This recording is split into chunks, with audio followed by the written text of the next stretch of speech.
हरि भक्तन की, श्री वृंदावन धाम की, सद्गुरुदेव भगवान की। रोहित जी कर्नाटक से। राधे राधे महाराज जी। महाराज जी, जिसका शरीर जीवित है उसने देखा नहीं है, और जिसकी मृत्यु हो गई वो बता नहीं सकता, तो मृत्यु के बाद क्या होता है ये हम कैसे जाने? हमें मृत्यु के बाद क्या होता है इसकी चिंता नहीं करनी। हमें आज हम वर्तमान में क्या कर रहे हैं इसकी चिंता करनी है। अगर वर्तमान में हम कृष्ण नाम जप रहे हैं, राधा नाम जप रहे हैं, भगवान नाम जप कर रहे हैं, कोई गलत आचरण नहीं कर रहे, तो मृत्यु के बाद हमें आनंद ही मिलेगा परिणाम में। हमें उसकी चिंता नहीं करनी। और अगर हम अभी गलत हैं तो हमें भोगना पड़ेगा।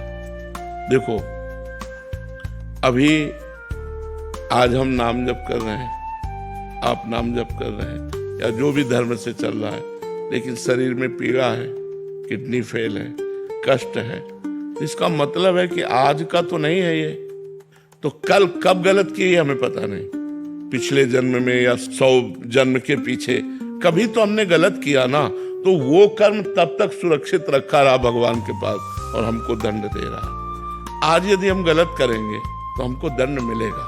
हमारा जन्म होता है, ये ज्ञान हमें, जब बच्चा छोटा हो तो देखो उसको पुचकारो तो आनंदित होने लगता है, इसका मतलब वो पहले से जानता है इस बात को।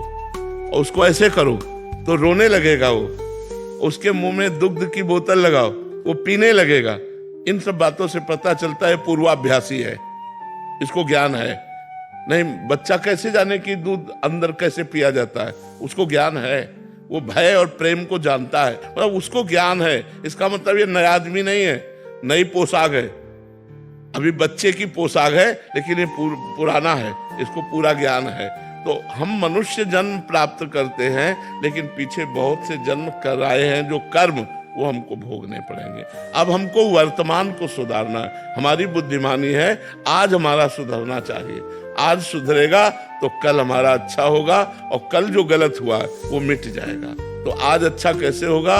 हम भगवान नाम जप करते हुए परोपकार करें, समाज सेवा करें, माता पिता की सेवा करें, परिवार की सेवा करें, कोई पाप ना करें, तो हमारा अच्छा रहेगा। मृत्यु के बाद हमें आनंद प्राप्त होगा, निश्चित बात है। अब जैसे याद की बात कहो कि मृत्यु के बाद, तो इसी जन्म में आप माँ के गर्भ में 9 महीने रहे, 1 सेकंड का भी याद नहीं। हम लोगों की स्मृति तो इतनी मंद हो चुकी है कि इसी जन्म की बात है। अभी कितने साल के हो आप? 24 साल। तो 24 साल की बात है। अभी तो 24 साल की बात है कि आप 9 महीने माँ की गर्भ में रहे, लेकिन आपको 1 सेकंड का पता नहीं। पता भला 1 सेकंड का पता नहीं है, तो अब पीछे जन्मों की तो बात हमें कैसे याद रहेगी, जब इसी जन्म की याद नहीं कि हम माँ के गर्भ में कैसे कष्ट सहा, कैसे महान दुख में रहे, हमें वो पता नहीं है। हम नाम जप करें और आगे को सुधारें, पीछे जो बिगड़ गया है वो ठीक हो जाएगा। नाम जप कीजिए। कोमल जी जयपुर से। श्री हरिवंश महाराज जी। महाराज जी, हमें बहुत आत्मग्लानि होती है, जिसके कारण यदि हम सही भी होते हैं तो अपना आत्मविश्वास खो बैठते हैं। ऐसी परिस्थिति में आत्मविश्वास कैसे बनाए रखें महाराज जी? सत्संग सुनिए, सत्संग सुनिए, जिससे ज्ञान प्राप्त हो। अज्ञान के कारण गलत काम भी हो जाते हैं, और अज्ञान के कारण सत्य वस्तु का ज्ञान न होने पर हमें संशय बना रहता है। यदि हम शास्त्र स्वाध्याय करें और सत्संग करें तो हमें ज्ञान प्राप्त हो जाए, तो असत आचरण भी ना हो और असत संकल्प भी ना बने, सही पे आनंद का अनुभव हो, गलत में प्रायश्चित हो, हृदय जले, तो हम सही हो जाएंगे। हमें सत्संग की अत्यंत आवश्यकता है। 2 प्रकार से सत्संग होता है, एक साधु के मिलने पर सत्संग होता है और एक शास्त्रों से सत्संग होता है। गीता प्रेस की बहुत छोटी छोटी पुस्तिकाएं हैं, उनको खरीद लीजिए, उनको पढ़िए, जिससे आपका ज्ञान प्रकाश हो। संतों के वचन सुनिए, जिससे आपका ज्ञान प्रकाश हो। उसी ज्ञान से अज्ञान का नाश होता है। अज्ञान का नाश होते ही गलत आचरण बंद हो जाते हैं। जब हृदय पवित्र होता है तो पवित्र हृदय में विश्वास होता है। विश्वास बहुत बड़ी चीज है। बिन विश्वास भगति नहीं, ते बिन द्रवहि न राम, राम कृपा बिन सपन्यु, जीव न लह विश्राम। जीव न लह विश्राम, जीव को जो आनंद और विश्राम मिलता है वो भगवान की कृपा से मिलता है, और भगवान की कृपा भक्ति से मिलती है, और भक्ति विश्वास से होती है, और विश्वास संत वचनों और शास्त्रों के श्रवण पठन से जागृत होता है। डॉक्टर प्रियंका जी, श्री हरिवंश महाराज जी, महाराज जी आप कह रहे हैं कि आप एक डॉक्टर हैं और जब भी हमसे कोई गलती हो जाती है जो हम करना नहीं चाहते, मतलब उद्देश्य नहीं था, बट उसकी जिम्मेदारी जो मरीज है उसके परिवार वाले हम पे डाल देते हैं, ऐसे में क्या हमें पाप लगेगा? पाप लगेगा क्योंकि आप पे है। मरीज का पूरा जीवन आपको समर्पित होता है। जब आप ऑपरेशन थिएटर पर ले जाते हैं तो सिर्फ आप उसके जिम्मेवार होते हैं। उसके न परिवार का कोई होता है, न उसका कोई प्रिय संबंधी होता है। आप ही उसके माता पिता, भगवान, प्रिय संबंधी, सब कुछ आप है। तो आपकी पूरी जिम्मेवारी होती है कि आपसे कोई प्रमाद ना होने पावे, कोई गलती ना होने पावे। और फिर नहीं बचता है तो फिर आपका उसमें कोई दोष नहीं है, क्योंकि आप कोई भगवान नहीं हो कि आप उसको बचा लेंगे। आपका प्रयास पूरा होना चाहिए। उस प्रयास में अगर प्रमाद है तो आप अपराधी हैं, यहां ना सही तो भगवान के दरबार में अपराधी हैं। क्योंकि वो मरीज का पूरा जीवन आपके हाथ में होता है। आप चाहे जहां काटे, आप चाहे जहां जो जैसा व्यवहार करें, वो तो बेहोश आपके थिएटर में केवल आपके ऊपर समर्पित है। अब आपका वहां भगवान का सीसी कैमरा लगा हुआ है, वो देख रहे हैं। यदि आप ईमानदारी से मरीज के साथ बर्ताव करते हैं, अपने जितना ज्ञान भगवान ने आपको दिया और इसके बाद असफल हो जाता है, तो ये उसका प्रारब्ध है, आपका पाप नहीं है। यदि आप प्रमादवश कोई असफलता करते हैं तो उसकी जिम्मेवारी आपकी है, ये आप देख लीजिए। ललित मोहन शर्मा जी, लखनऊ से। राधे राधे महाराज जी। महाराज जी, भगवान ने मेरा जन्म किस लिए किया है? कि अब आगे जन्म ना हो, इसके लिए क्या करें? इस मनुष्य जन्म दिया है साधन धाम मोक्ष कर द्वारा, पाई न जे परलोक सम्हारा, सो परत्र दुख पावई, सिर धुनि धुनि पछताए, काले ही कर्मे ईश्वरे मिथ्या दोष लगाए। बहुत बढ़िया अवसर दिया है। खूब राधा राधा जप करके अपना कल्याण कर लो, अपना मंगल कर लो। अगर मनुष्य जन्म प्राप्त करके केवल लड़का बच्चा परिवार मोह ममता इसी में समय व्यतीत कर दिया, तो फिर आए हम मनुष्य जन्म में है साधन धाम, साधना करने के लिए, मोक्ष प्राप्ति के लिए, भगवत प्राप्ति के लिए हमें मनुष्य जन्म मिला है। यदि हम नाम जप करें, अच्छे आचरण करें, परिवार समाज की सेवा करें, तो हम मुक्त हो जाए। अगर हम भोगों में रत रहेंगे, भगवान को भूल गए, तो यहाँ कुछ साथ जाने वाला नहीं। न बैंक बैलेंस, न तुम्हारा शरीर, न तुम्हारा घर, न तुम्हारे रिश्ते नाते, सब यहीं पड़े रह जाएंगे। इसलिए भाई, हमारा जन्म हुआ है भगवत प्राप्ति के लिए। मनुष्य नर्तन कर फल विषय न भाई, भजिए राम सब काम बिहाई। समस्त कामनाओं का त्याग करके भगवान का निरंतर भजन होता रहे, इसीलिए हमें मनुष्य जन्म मिला है। नविता जी। राधे राधे राधे राधे महाराज जी। महाराज जी, मन की अवस्था है कि किसी भी को देखकर मन में कुछ भी भाव आ जाता है, या कभी जजमेंट से आ जाती है कि मतलब जैसे घर में बच्चे हैं, अगर दुर्व्यवहार कर रहे हैं तो क्रोध आ जाता है और सोचा और बोला जाता है जो मन अंदर चल रहा हो। तो महाराज जी, ऐसे में कर्म बन जाता है क्या? हाँ, क्यों नहीं, कर्म क्यों नहीं बन जाता है। यदि हमारा कटु व्यवहार है बच्चों के प्रति, एक मर्यादा है। माता पिता और गुरु और शिक्षक ये अपने शिष्य और अपने बच्चों पर दोष दर्शन कर सकते हैं, इनका अधिकार है।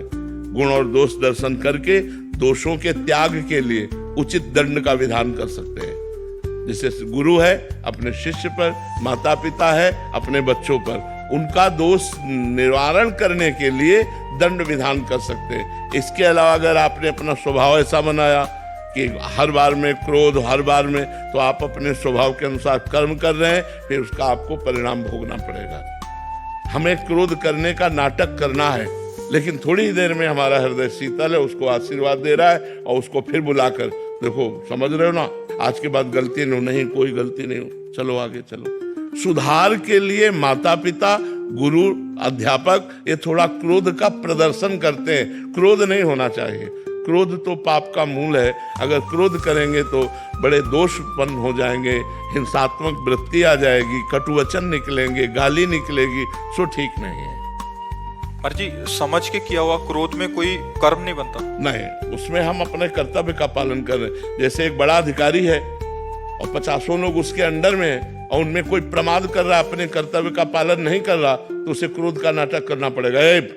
मतलब वो भय दिखाना कर अपने कार्य को पूरा कराना ये उसका कर्तव्य, क्योंकि अधिकारी है, ऐसे टीचर है, ऐसे गुरु है, ऐसे माता पिता है। तो हमें अपने कर्तव्य के पालन करने में कोई भी संकोच नहीं होना चाहिए, लेकिन कर्तव्य से विलग फिर नहीं होना चाहिए, कर्तव्य से विलग नहीं होना चाहिए। ज्योति जी, राधे राधे महाराज जी।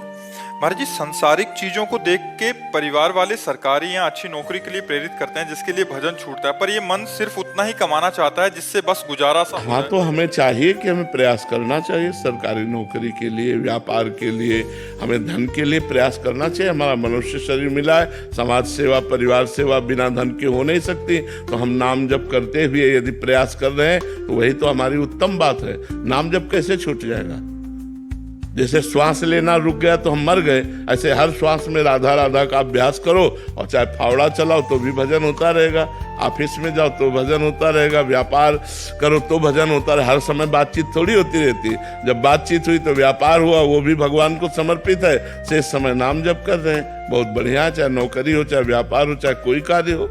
हमको ये थोड़ी है कि भजन को लेकर हमें किसी गुफा में बैठ जाना, ऐसा नहीं। गुफा वालों को भी संसार की सेवा में आना पड़ता है, साधु महात्मा भी संसार की सेवा करते हैं। तो इस संसार में हम आए हैं सेवा करने के लिए, सेवा करते हुए भजन करने के लिए। दोनों काम होना चाहिए, भजन और सेवा।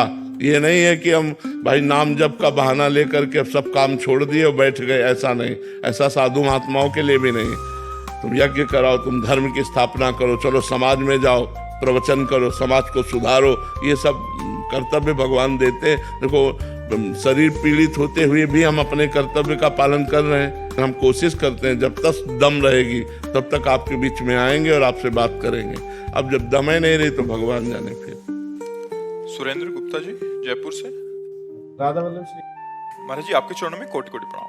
महाराज जी, भगवत प्राप्ति दुर्लभ नहीं है, दुर्लभ है भगवत प्राप्त संतों का मिलना। महाराज जी, यहाँ मिलने से क्या तात्पर्य है? महाराज जी, आप संत पुरुषों के दर्शन पा लेना ही मिलना है या कुछ और? हम कैसे जानेंगे? महासंगस्तु दुर्लभो, पहले तो महापुरुषों का मिलना ही कठिन है, फिर अगम्यो, उनकी आज्ञा पे चलना कठिन है। किसका प्रश्न है?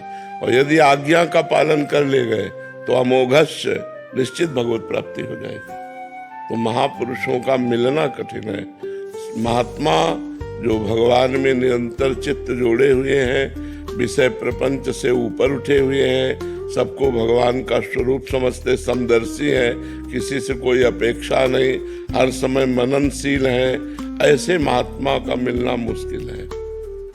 केवल वेश ही महात्मा का नहीं है, लक्षण भी महात्मा के होने चाहिए जो शास्त्रों में वर्णन है। जो निर्माण अमोहा जित संग दोषा अध्यात्म नित्या विनिवृत्त कामा द्वंद्वैर विमुक्ता सुख दुख का संगई, ऐसे जो महान पुरुष हैं, यदि वो हमें मिल जाएं और हम उनकी आज्ञा का पालन करें तो हमारे को भगवत प्राप्ति हो जाए। पर आज्ञा पालन करने के लिए लिखा है अगम्यो, बड़ा कठिन है। संतों की आज्ञा पे चलना बड़ा कठिन है, क्योंकि मन विषयी है, वो किसी न किसी विषय का आश्रय ले लेता है और हमको आज्ञा उल्लंघन में गत कर देता है। तो इसीलिए हम पूरा लाभ नहीं ले पाते संतों का। तो संतों का जो सानिध्य है उसका तात्पर्य उनकी वाणी के अनुसार चलना। केवल दर्शन कर लेने मात्र से बात नहीं बनेगी, केवल पास बैठ जाने से बात नहीं बनेगी, उनकी आज्ञा का पालन करना होगा। अगर उनकी आज्ञा का पालन नहीं है तो बहुत से ऐसे देखे गए महापुरुषों के पास रहते हुए भी दीपक तले अंधेला पाया गया, उनमें प्रकाश नहीं हुआ और दूर का व्यक्ति लाभ ले गया। वो उनकी आज्ञा का पालन किया, वो लाभ ले गया, और नजदीक जो रहने वाले वो खाली रह गए, वो राग द्वेष में फंस गए, वो उनकी संपत्ति में फंस गए, बाहरी संपत्ति में फंस गए। और जो कोई चतुर सुजान हुआ तो उनकी आज्ञा का पालन करके उनकी आंतरिक संपत्ति ले गया। संतों में दो संपत्ति होती है, एक प्राकृतिक मायाकृत और एक अप्राकृतिक भागवतिक। भागवतिक संपत्ति के तो कोई विशेष अधिकारी होते हैं, उसी को भगवत प्राप्ति कहते हैं। तो संतों की आज्ञा का पालन करना, उनका संग निर्वाह कर लेना बड़ा कठिन है। यदि निर्वाह कर ले गए तो भगवत प्राप्ति पक्की, अमोघश्च। मात संगस्त दुर्लभ हो, लेकिन लिखा है अगम्यो, फिर लिखा है अमोघश्च। अगर आप उनकी आज्ञा का पालन कर लेंगे तो अमोघश्च, निश्चित भगवत प्राप्ति हो जाएगी। सुधीर कसाना। राधा वल्लभ श्री हरि। राधे राधे महाराज जी। महाराज जी, नाम या मंत्र जपते समय अगर मन लगे या ना लगे जपते रहो, ऐसा आपने बोला, उसका फल अवश्य मिलेगा। परंतु महाराज जी, आपने एक सत्संग में ये भी बोला कि खास बात चिंतन है, अगर तुम मन से सही चिंतन नहीं करोगे तो उसका फल नहीं मिलेगा। महाराज जी, कक्षा 1 और कक्षा 10 अंतराय है ना। प्रारंभिक ये भजन है कि मन लगे ना लगे, चिंतन बने ना बने, हमारे मुख से राधा राधा निकल रहा है, करते रहो। फिर बात आई, अब क्लास बढ़ाना है कि केवल राधा राधा कह रहे हो, चिंतन तुम्हारा संसार का हो रहा है, अब समेटो, चिंतन भी राधा नाम में लगाओ। फिर खुद इतने राधा नाम में डूब जाओ कि खुद की शुद्ध न रह जाए। तो एक क्लास बाय क्लास है। प्रारंभिक क्लास में अगर ये शर्त रख दी जाए कि मन जाए ही ना तभी भजन माना जाएगा, तो कोई भजन न कर पावे। भजन प्रारंभिक सबका ऐसा होता है कि हम भजन करना चाहते हैं, पर हमारा मन विषयों में जा रहा है। बार बार अभ्यास करते हुए हम धीरे धीरे मन को कवर कर पा रहे हैं, धीरे धीरे भजन में ला रहे हैं, धीरे धीरे उसको अपने में लगा पा रहे हैं। और काफी कालांतर में फिर मन लगने लगता है, तो ये चिंतन करने लगता है। फिर बाहरी जो क्रियाएं हो रही हैं और अंदर जो चिंतन हो रहा है वो एक हो रहा है, राधा राधा। तो मन भी राधा राधा बोल रहा है, श्रवणेंद्री सुन रही, नेत्रेंद्री ध्यान के द्वारा देख रही है, और अंदर से स्वयं से राधा राधा राधा चल रहा है। तो ये स्थिति होती है। हमको प्रारंभिक स्थिति के साधक है तो प्रारंभिक बात पकड़नी चाहिए। जैसे संतों ने कहा, माला तो कर में फिरे, जिह्वा फिरे मुख माए, मन तो 34 फिरे, ये तो सुमिरन ना है। माला हाथ में चल रहा है और जबान से राधा राधा कह रहे हो और मन संसार का चिंतन कर रहा है, बोले ये तो सुमिरन नहीं हुआ। तो ये किस कोटि का सुमिरन है? ये सिद्ध कोटि का सुमिरन है। अगर साधक इस बात को पकड़ेगा तब तो भजन ही नहीं हो पाएगा। साधक का भजन होता है, थोड़ा मन भगवान में लगा, थोड़ा संसार में लगा, फिर भगवान में लगा, फिर संसार में लगा।